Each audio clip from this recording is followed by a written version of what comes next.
దినం దేవుని వాగ్దానం. ఈ ఉదయకాల సమయంలో ఈ దినం దేవుని వాగ్దానం అనే చక్కటి ఆత్మీయ కార్యక్రమానికి ప్రేమతో ఆహ్వానిస్తూ అందరు బాగున్నారా? ప్రొద్దున లేచారా? ఉదయకాలము మీ అందరూ దేవునితో మాట్లాడాలా, దేవునితో గడపాలని కష్టముతో ప్రయాసంతో 5 to 6 చక్కటి వర్షిప్ వస్తుంది. దేవుణ్ణి ప్రేమించండి, దేవునికి మీరు దగ్గర అవ్వాలి. ఎందుకంటే ఆయన ఒక్కడే కదా మనల్ని ప్రేమించి మనం రక్షించి మన కొరకు ప్రాణం పెట్టి జీవం ఇచ్చి ఈరోజు మనం ఈ స్థితిలో ఉండడానికి కారణం దేవుని కృప. ఏ కష్టకాలంలో ఏ దుఃఖ సమయాల్లో మీ జీవితాల్లో ఉన్న ధైర్యం తెచ్చుకోండి. దేవుడు నిన్ను విడివడి ఎడబాయడు. ఆయన నిన్ను ప్రేమిస్తున్నాడు, నీ పక్షంగా ఉన్నాడు. రక్షణ లేని బిడ్డలు చాలామంది వాగ్దానం వింటుండొచ్చు. ఎంతకాలం అండి యేసు రక్షకుడు నీ కొరకు ప్రాణం పెట్టాడు. నువ్వు హృదయాన్ని యేసేకిస్తే నీ పాపాలు క్షమించమని అడిగితే నువ్వు క్షమించబడతావు, క్రీస్తు నీలో నివసిస్తాడు. అందుకే దేవుడు నీతో మాట్లాడుతున్నాడు.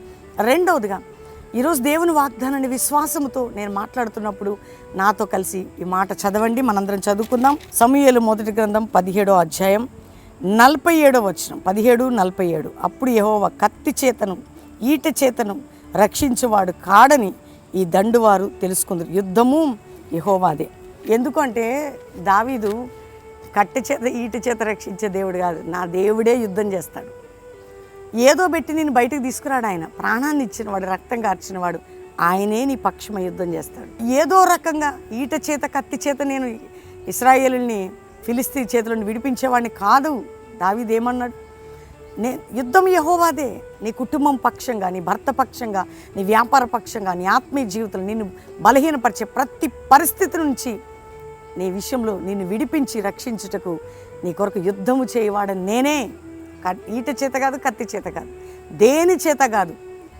దేని వలన నీకు విడుదల ఉండదు, దేని వలన నీకు విజయం ఉండదు, దేని వలన నీకు జయం రాదట. నీ యుద్ధము నేను చేసేదను, నా వలనే నీకు విజయం, నీ పక్షంగా యుద్ధము చేసేదను. నా వలన నీకు గొప్ప విజయం, నీ పక్షంగా నేను యుద్ధం చేసేదను, నా వలన నువ్వు విజయం పొందేదు. వాగ్దానం నమ్మండి, దేవుని స్తుతించండి, ప్రార్థన చేయండి. నిన్ను కూడా నీ కుటుంబాన్ని కూడా దేవుడు ఆ విధమైన బంధకముల నుంచి రక్షించడానికి సిద్ధంగా ఉన్నాడు. అందరం ప్రార్థన చేసుకున్నాం. తండ్రి, ఉదయకాలం ఎంతమంది బిడ్డలు ఈ వాగ్దానం విన్నారు, రిసీవ్ చేసుకున్నారు.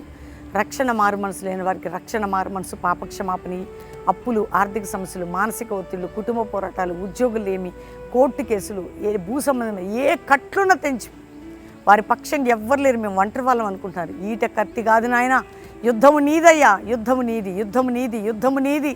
కాబట్టి ప్రతి ఇంటిలో, ప్రతి పట్టణంలో, ప్రతి కుటుంబంలో, ఇతర దేశాలు మా ప్రియులందరి పక్షంగా యుద్ధము చేసి విజయాన్ని ప్రభా, యుద్ధము చేయవాడను విజయం ఇచ్చేవాడను నేనే.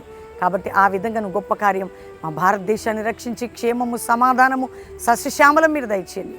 క్రైస్తవ సంఘాలు, సేవకుల్ని భద్రతలోకి, రక్షణలోకి, క్షేమంలోకి నడిపించి కల్వరి పరిచర్య పక్షంగా యుద్ధము చేసి వ్యాజ్యమాడండి. ఈరోజు ఎవరు రోగ వ్యాధి బాధలు ఉన్న వారి పక్షంగా మీరు యుద్ధం చేసి విజయం ఇచ్చి, అంతేకాక మ్యారేజ్ డే, బర్త్డే బిడ్డలను బ్లెస్ చేస్తూ నీవే వారిని ఉన్నతమైన విజయంలోకి నడిపించి వర్ధల చేయమని అందరినీ దీవెనలు, శుభములని పలుకుతూ యేసునామములో అడుగుచున్నాము తండ్రి.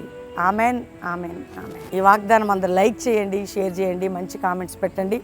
శనివారం సాయంత్రం ఈవినింగ్ బెల్లంపల్లిలో మీటింగ్ ఉంటుంది. బెల్లంపల్లికి వచ్చి కుటుంబాలుగా ప్రార్థన, ఉపదేశం. ఆదివారం 3 ఆరాధనలు బెల్లంపల్లిలో, కల్వరి ప్రామిస్ ల్యాండ్ హైతనగర్ దగ్గర 3 ఆరాధనలు. ఆదివారం 7 నుంచి 9, 10 నుంచి 12, సాయంత్రం 5:30 నుంచి 8. అద్భుతమైనటువంటి వర్తమానాలతో దేవుడు మనల్ని దీవించబోతున్నాడు. God bless you. Praise the lord.